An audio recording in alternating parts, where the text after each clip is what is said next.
Welcome to A Meaningful Marketplace. I'm Sarah Masoni from Oregon State University's Food Innovation Center, where I've helped countless dreamers launch their new food products. It's the science of taking a food delight from the kitchen to mass manufacturing and still keeping its great taste. That's what I do. I've been called the woman with the $1 million palate, although I haven't tried to cash that check yet. Listen in weekly for real-life stories. I'm Sarah Marshall, owner of Marshall's Hot Sauce and author of Preservation Pantry, modern canning from root to top and stem to core. I love inspiring business owners to get started on their journey, encourage folks to be part of their local community, and I'm excited to help business owners tell their stories. Hello and welcome to the Meaningful Marketplace. We are here weekly to discuss the journeys of food entrepreneurs. We're glad you've joined us today as we bring you stories of hope and inspiration. This is Sarah Marshall, owner of Marshall's Hot Sauce. And Sarah Masoni of Oregon State University's Food Innovation Center. Hey, Sarah, you're in New York City. Hey, Sarah Masoni. I am in New York City, and you know what? It is making me very excited because you and I are going to be back here together shortly In in June. June. So I feel like this is like my pre-prep trip to decide what we're going to do when we're here together. Good. I saw a big pepperoni pizza in your Instagram feed. Yeah, well, you know, when I'm not with you on trips, I eat a lot of gluten. So I am hitting New York pizza very hard. And my brother and I wander around. I know our listeners can't see my sweater, but I'm Big wearing pretzel sweater. I'm wearing a pretzel and Pretzel pizza sweater, pizza. and we go around and eat all the pizza. So that's what I've been doing. And then today we took a ferry in New York. You can take a ferry from Brooklyn to Manhattan, and it was a beautiful day. So we did that. So we took the ferry into the city, and it's just been an amazing trip. My mom is here with me, so we've had a really nice time, and we're eating all of the fun things. That's good. So I'm very excited. And I was here for the Cherry Bomb Jubilee. If people don't know about Cherry Bomb, it is a wonderful food magazine podcast. It's an organization of all women in food. So our listeners, if you're interested in that, you can join the Bomb Squad and become a member. And I met all kinds of great women from around the country this weekend and had a booth there with my hot sauce. And it was so great. So look it up if you don't know about it, please. It's really a great group of women. Well, I'm glad they didn't recruit you to stay in New York.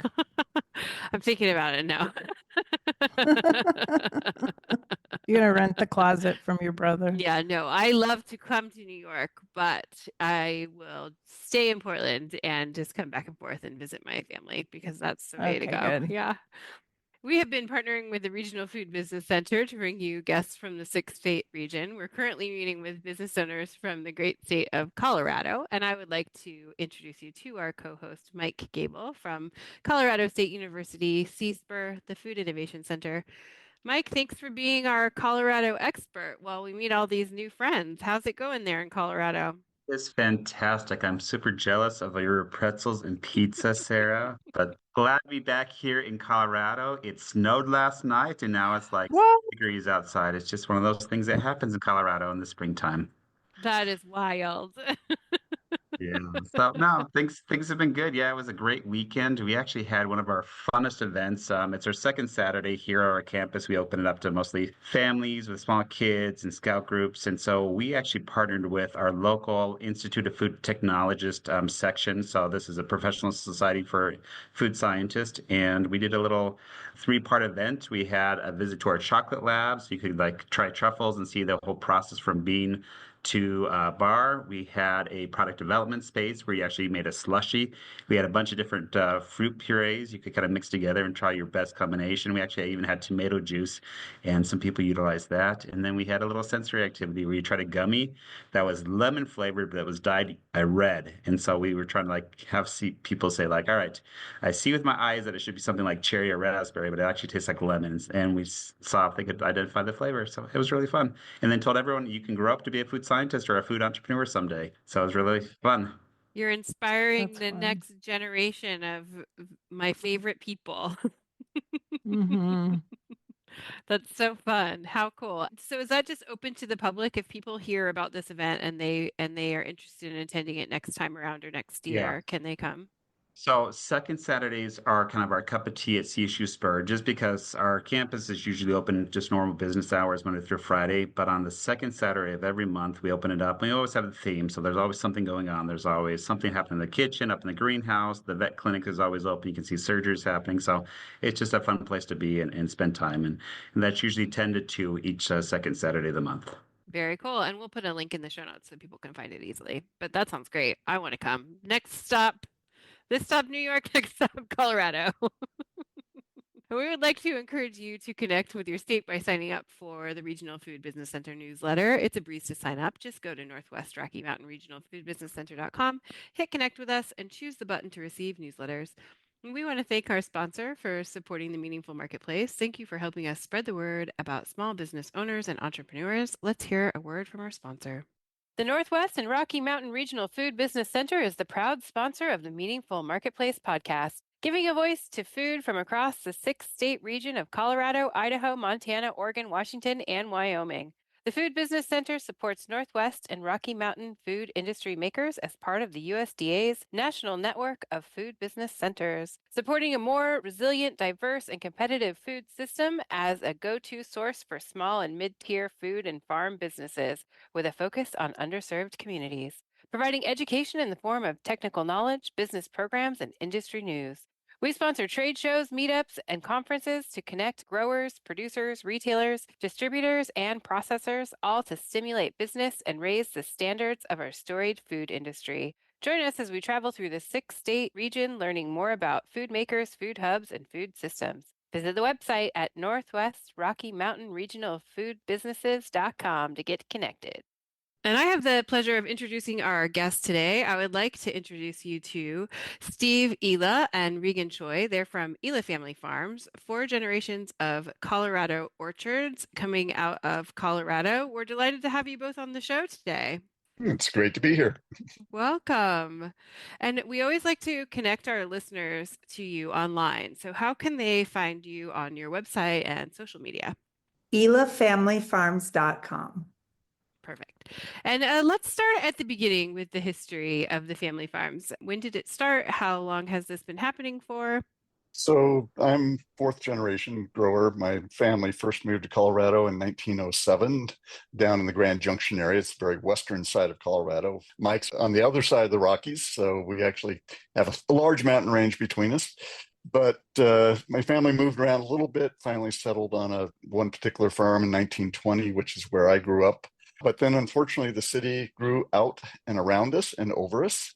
And so that farm is now subdivisions, unfortunately. And my family moved up here where we are now in Hotchkiss, which is a little town of 800 people on a good day.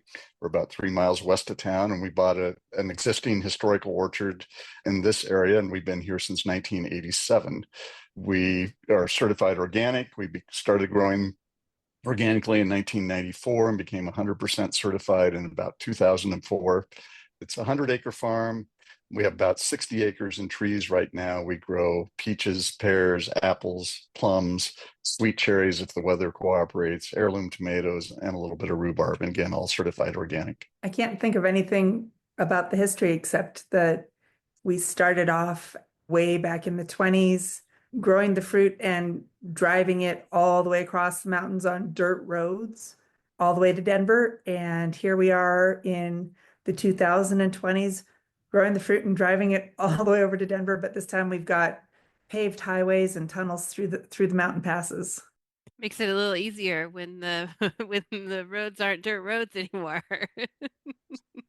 I think we've got a faster, easier now. Yeah. Yep, I can't complain too much when the drive seems long. And just to be clear, that drive over the mountains for us is about a 6-hour drive. We do farmers markets in what we call the Front Range of Colorado, which is really Denver up to Fort Collins. It's where about 4 million people live. We live in a county of less than 33,000 people. So there's obviously a reason to drive that far to get to markets. All the commercial fruit in Colorado is grown on the western side of the mountains here in little microclimates. And so by driving to Denver, even though it's a long ways, there's not commercial fruit production over there. So it helps us kind of escape the local glut and also reach a lot more people than we would locally. So even though it's a very long way, It's why we do it. And so ironically, even in Fort Collins, which is about 325 miles from the farm, so like over 7 hours, we are the local fruit grower. So if you want to talk about the 100-mile diet in Colorado, it's a very different geographic region in terms of that. That's quite the commute for the farmer's market. I think, I have a stand at the farmer's market and mine is about 10 minutes. I will never complain about that again, hearing what yours is. That sounds amazing. And the fun fact, I got to know Stephen Regan about 2 years ago. We actually did a really fun class. It was something that they organized through the College of Ag.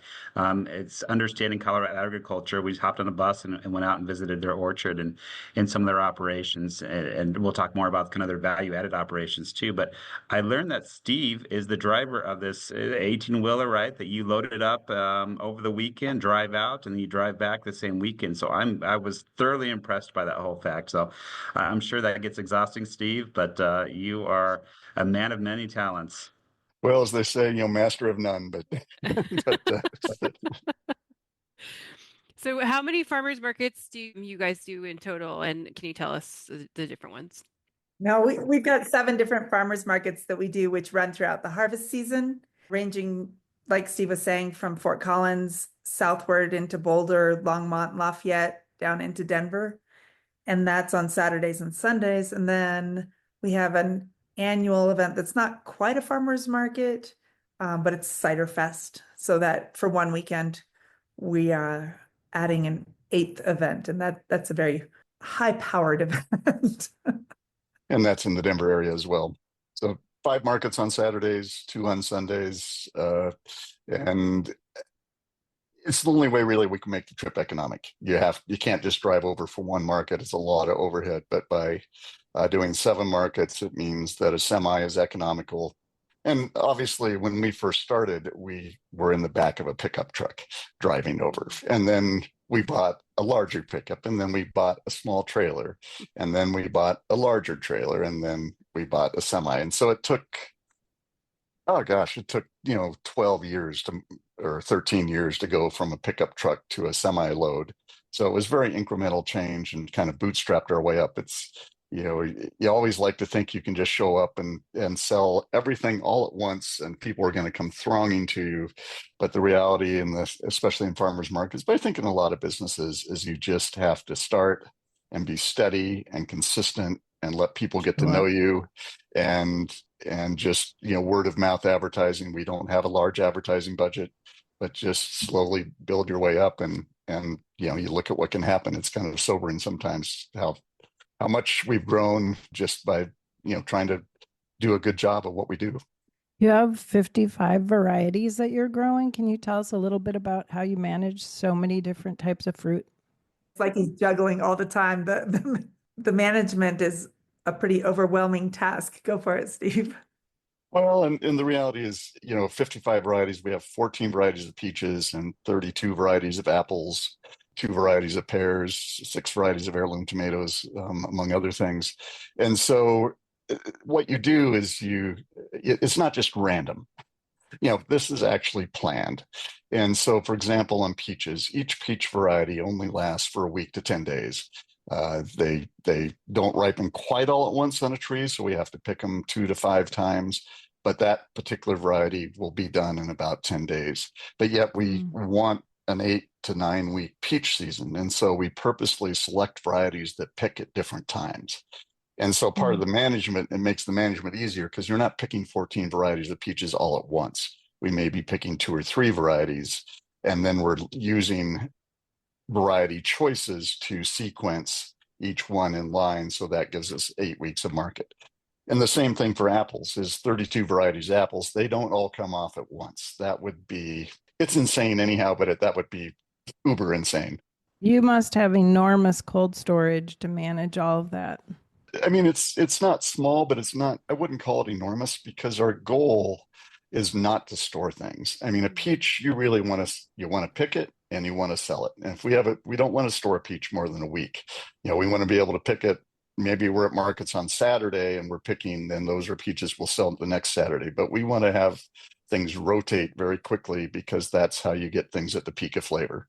And even with apples store better But a lot of the apples really, they're best right off the tree. You pick them when they taste great, when they put a smile on your face, and then they don't get any better after that. They only get worse. So we try and sell them quickly, make people happy, move on to another variety, do the same thing. And only at the very end of the season do we have some storage apples that actually are the exception to the rule.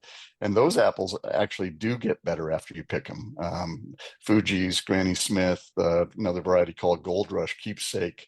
Actually, you pick them and they're good, but as they sit for about 3 weeks, the flavor actually matures quite a bit and becomes much richer and much more complicated.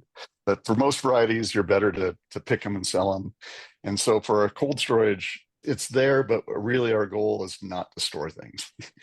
I'm going to keep asking questions. How do you two manage the business? Do you separate duties oftentimes when we have families on? I want to know, what can you tell the listeners? People want to start a business together as family. How do you manage such a complex business between the two of you?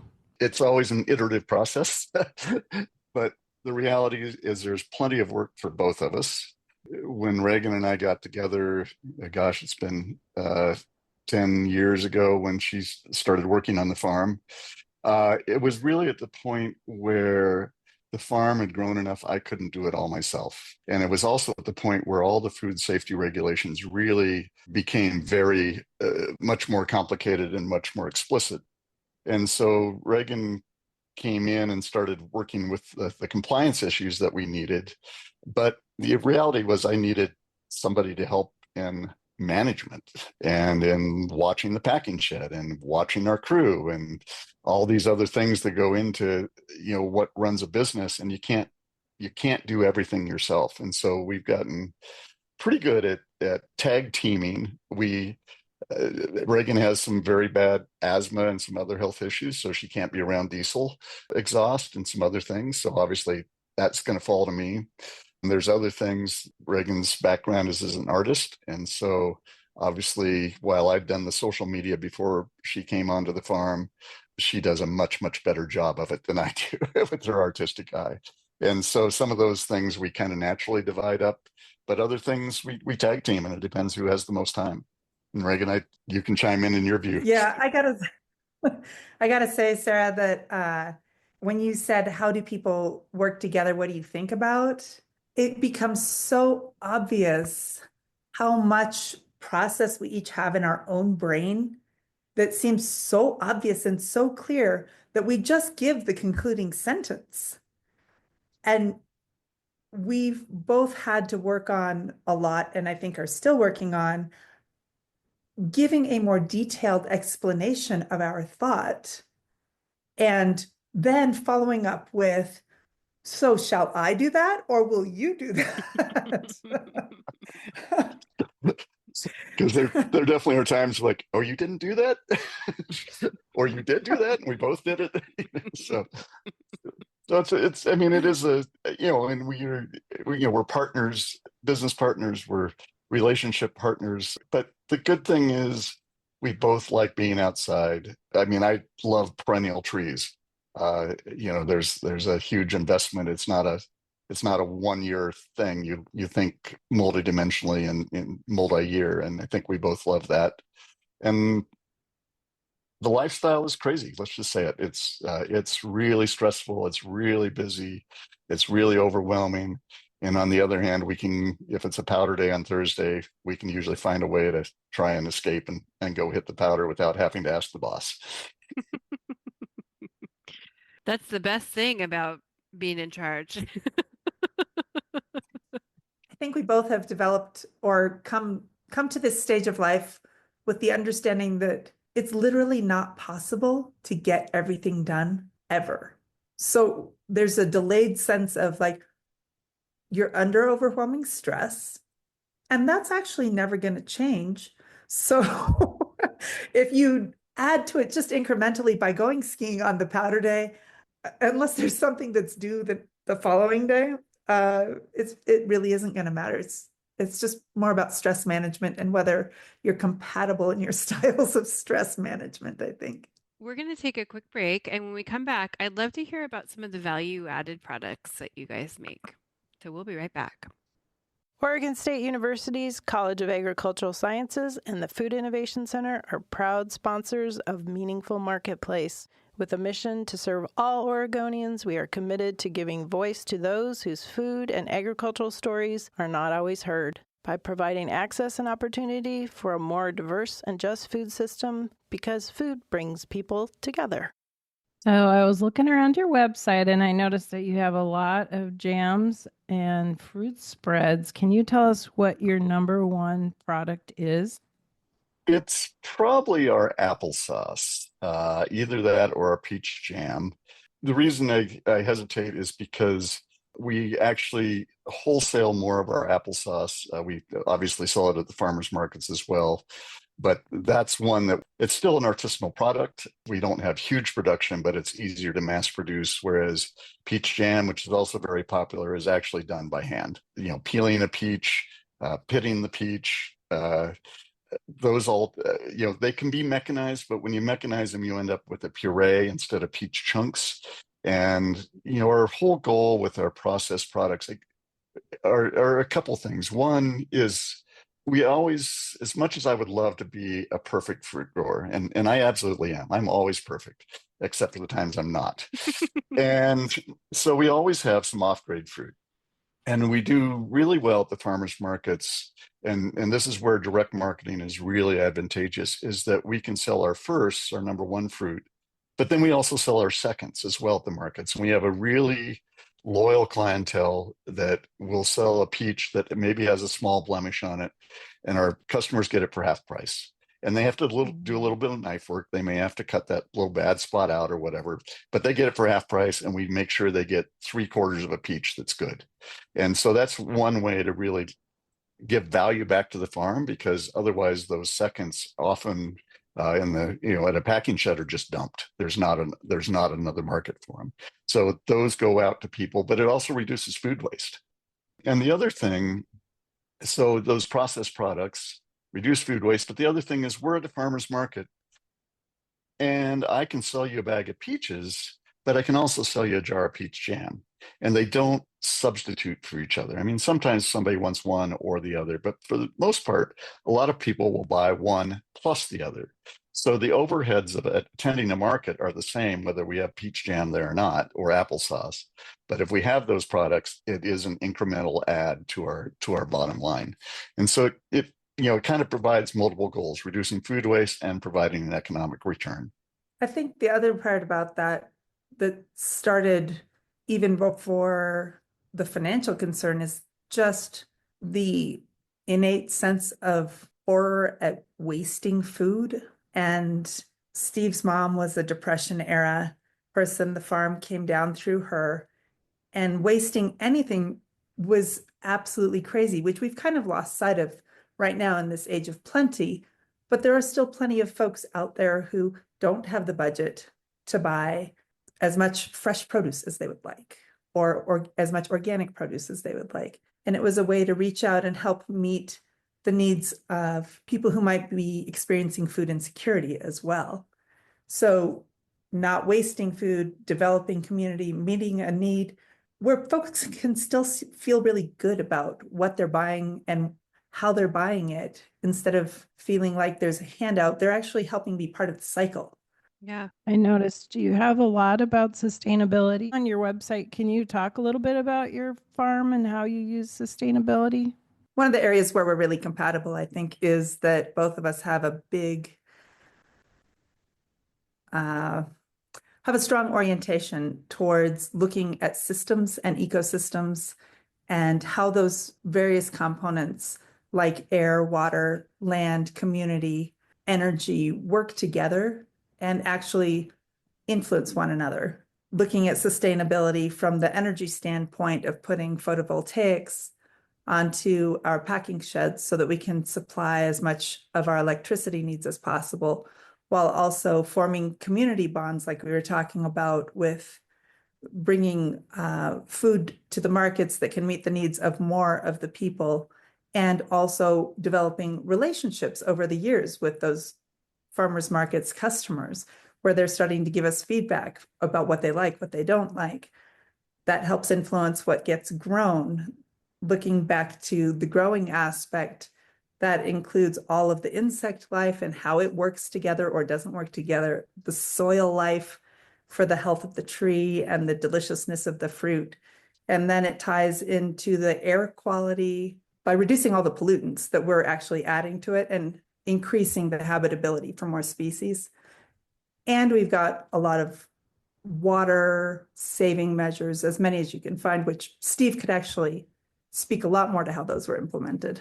As Reagan said, the farm came down through my mom's side of the family. So for me, it's a matrilineal farm. My dad was a district court judge. He got dragged into farming on the side, but he actually enjoyed using a shovel. So he wasn't kicking and screaming in it. But so on my dad's side, my grandmother was actually one of the early Audubon members, one of the first women to kind of travel the world on Audubon trips, being a bird watcher. So she had a strong environmental sense. And then, on my mom's side, the farm came down through, and, every farmer has some environmental sense. And of course, we were in the chemical era. I mean, we did use all the really fun pesticides and things, because that was what was done. That was being innovative at the time. And my granddad and my uncle, my mom's brother and my mom were all very innovative people. So they, tried to stay on the cutting edge of how to do things better. And when I decided to come back to the farm, my uncle was actually at that point on his own trying to reduce some of our pesticide usage, because he actually saw, these are toxic materials, and he didn't necessarily love spraying them. And he also really saw the treadmill of you spray one thing and you kill all the beneficial insects, and then you have to spray for other things. It's often talked about. That was real. I mean, you sprayed for worms and apples, and you created a mite outbreak, and mites are really hard to kill, and they were super toxic chemistries. So he was working to soften things up. I came back to the farm. I actually had served as an intern at the Land Institute in Salina, Kansas, which is known for perennial polycultures and kind of environmentalism. But also, I mentioned earlier, growing fruit trees, they are perennials. Trees are going to live. They're like growing like an animal. I mean, they are here for a long time, and you can't make a decision just in this one year. You have to think of multi-year sequences, and you have to think of ecosystems, and you have to think of insect cycles. And then, as Reagan said, as we've done more direct marketing, more interestingly, is our consumers on the Front Range are part of our ecosystem of the farm, because they change what we grow. What you buy and what you like to eat actually changes what we grow in the farm, and that changes the farm itself. And so I think we're both very fascinated by cultural anthropology, sociology, and science and ecosystems. And those really fit well together in a perennial ecosystem, which is called an orchard. And do you sell to other vendors at your farmer's market? I know at my farmer's market, I buy a lot of fruit at the end of the day from Baird Farm is one of our main orchards here. They grow apples, and the other thing I get from them is peaches. So I make a peach barbecue sauce with the peaches that they have at the end of the day, and then I sell it at my stand during peach season, but then they sell it at their stand when they don't have anything to sell, because there's a time where they're selling fresh fruit, and then there's a time in the year where they don't have any fresh fruit left to sell. They don't have so many products that they make like you guys do. So I make a couple things for them to sell with then they move into hazelnuts. So they sell hazelnuts at their stand, the peach barbecue sauce, and then I make a ghost chili apple hot sauce that they also sell. Do you have those kinds of relationships with the people at your farmers markets? Oh, certainly. Yeah. I mean, we don't sell 100% of our fruit at farmers markets. And it depends on the year, but if we have a small crop, we do. If we have a larger crop, we don't. So we definitely do work with other vendors. For example, cider makers, hard cider makers. We have one in particular that we work a lot with that makes a very high-end cider. And he is very picky, about what he puts in his cider and the Brix levels. I mean, he'll come and be checking the Brix levels of the apples before he buys them. If we know we're going to sell to him, we'll let apples hang on the tree longer. They may not be as good for fresh consumption, but they're lovely for him for his cider. And he keeps each of those ciders by variety. So he'll have a Esopus Spitzenberg cider or a Macintosh cider or a Cox's Orange Pippin cider. And, they each have their own flavors. And so I think, that So it depends on the year, but we definitely work with other people. We do work a little bit with Whole Foods markets. They're the only big box store that we really sell to. We purposely try and stay out of the commodity markets because that is the quickest way to go to the lowest price. Highest volume, lowest price. And we're not the lowest cost producer. We're in an area that has strong climatic variables. I mean, that's one of our biggest business issues is frost and freezes. Labor costs more, inputs cost more because Colorado isn't a huge fruit producing state. So we need to get a little bit higher retail price to be able to survive. And playing in the commodity markets, which is where you are in the big box stores, just doesn't fit our business model as well. But we also, we used to grow a big garden, and now it's just easier to trade with our friendly vegetable grower right next to us. And he loves our fruit. We love his vegetables. The mushroom grower down the way, we have a triad that we just at the end of the market, we don't keep track, but we sustain each other and make each other's lives much more enjoyable. That's my favorite interaction at the farmers markets is like at the end of the day when everyone's walking around and trading and interacting. And after you've worked really hard and you just like made it through and you can be like, oh, do you need eggs? Do you need meat? Like everybody's trading. It's just like it's very fun. It's like a board game at the farmers market, sort of. As you guys have expanded and scaled, I mean, went from, you said a truck to a semi within like 12 years and went through all the different certifications. You keep expanding the different varieties and you've gone to a lot of different value added. I've even seen that you do like freeze dried and, dehydrated fruits. What over the course of the farm have you seen has been kind of the biggest hurdle that you guys have come across? And what's next on the horizon for both of you? I mean, the biggest hurdle is we have a really dumb business model. Let's just say it. It is really idiotic. If you went to an investor and gave them a business plan and said, we need to make a year's worth of income in 3 months, and that is going to be our repetitive business plan every year, they would laugh us out of the bank. Yet that is what most farmers and especially fruit growers do. We can't be picking peaches in April and May. A vegetable grower can at least have greens and kind of cycle through the whole season, but we're really limited to essentially 3.5 months of income. So it makes it really crazy to try and capture another 9 months worth of income in that time. And that's where the value added products also help. They're only 10 or 15% of our sales, but that is 15% we wouldn't have otherwise. And, so it does help with the off season. And so I think that's one of the biggest challenges is how do we stretch our season without killing ourselves, literally? I mean, in terms of just working too hard. We have this great customer base at the markets. We don't have to expand the customer base if we just start selling peaches to them 2 weeks earlier or have apples 2 weeks later. And so we used to start harvesting peaches in mid-August. Now we start in early July or mid-July by picking different varieties. So we've extended our harvest window to try and keep that same customer base happier longer. But we can only do that so far. And so I think that is one of the biggest challenges. I think weather, frost, it's another challenge that, we're facing more and more variable temperatures. The Colorado fruit industry has shrunk quite a bit, just partly because of some of those climatic extremes. And that's going to be a tough one to beat. Reagan, what do you see from your side? Well, I think I can even elaborate a little more on the swings of climate and the building of capacity to say that we've actually had to reduce the acreage that we have planted because of water shortages, because of drought, because of reduced reservoir capacities. The amount of water that was once available really isn't, which is pretty common knowledge at this point. But in the West, it's a really intense factor. And so as much as we would like to continue expanding what we're able to offer, we've actually had to reduce what we're able to pick or grow and pick because we don't have the security of knowing we'll be able to water that many trees every year. For our listeners that are outside of the Colorado area, can they order products from you directly?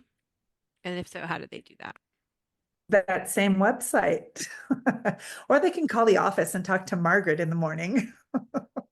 ElaFamilyFarms.com. And we only sell our processed goods for mostly. We do ship some fresh fruit, but shipping a tree ripe peach is a really delicate issue. And so we have to really pack them in foam. We have to ship them second or third day air, which we're a little hesitant to do just from a carbon footprint standpoint. And the other thing is they're expensive, and but yet, a dozen tree ripe peaches can be the best birthday present or the best gift for somebody because they're going to eat them right away. It's not going to sit on the shelf. And the people we do ship them to, we get lots of kudos on that because they may be the best peach they've ever eaten. And I think that also one of the challenges we face is you can buy apples year round. You can buy peaches more often than you used to. You can buy pears. And so how do we compete in that market? And really, I think what we've hung our hat on is flavor. And you hear that all the time. I mean, it's very, everybody, oh, we've got the best flavor. It's, that yada, yada, yada. But we give out lots and lots of tastes at the markets. And literally, when we first started doing farmers markets, 80% of our sales were from somebody taking a taste. They weren't going to buy a peach. You give them a taste, and you literally would see people walk 10 feet down and turn around and come back and make us and buy a peach. And so we really pride ourselves on we want you to enjoy eating fruit. We want you to reach in your fridge and have your hand go to a piece of fruit because it tastes so good that it makes you happy. And so when we talked about flavor earlier and picking at the peak of flavor and selling them quickly, that's what sets us apart, is giving something people can't get in the grocery store. And so, as Regan said, we've actually, partly because of drought, but partly because we just feel like we can do a better job if we're a little bit smaller. And even then, our gross income has gone up. So, it's doing a better job of what we do and not trying to get bigger. Well, it's been so great to meet both of you today and talk to you about your farm. I think that you have done a lot of good in changing the things to make your farm organic and sustainable and bring all these wonderful fruits to the people in your area. And I now want to order all of the things that you guys make. They sound beautiful and Me lovely. too. And I think that you have a really nice working relationship. And I'm glad that we got to spend some time with you both today. And unfortunately, we're out of time. It's always my least favorite part of the show. Well, it was a pleasure to be here and to have you ask us to be on the show. It's always fun having a good conversation. And it's fun to hear about how somebody else is pairing with a fruit grower to make awesome hot sauces and things like that. That sounds delicious. Thank you for listening to the Meaningful Marketplace podcast. Before you go, show some love for your favorite podcast by leaving us a review on Apple Podcasts or iTunes. You can follow us on Instagram at Meaningful Marketplace Podcast. So you can call or text Sarah and I with questions at 503-395-8858. And we couldn't do this without our fantastic team at Joy of Creation Production. Thank you to Dave, our production coordinator, and Haley, our audio engineer. And we'll be back next week. Thanks for joining, everybody. Bye. Bye for now.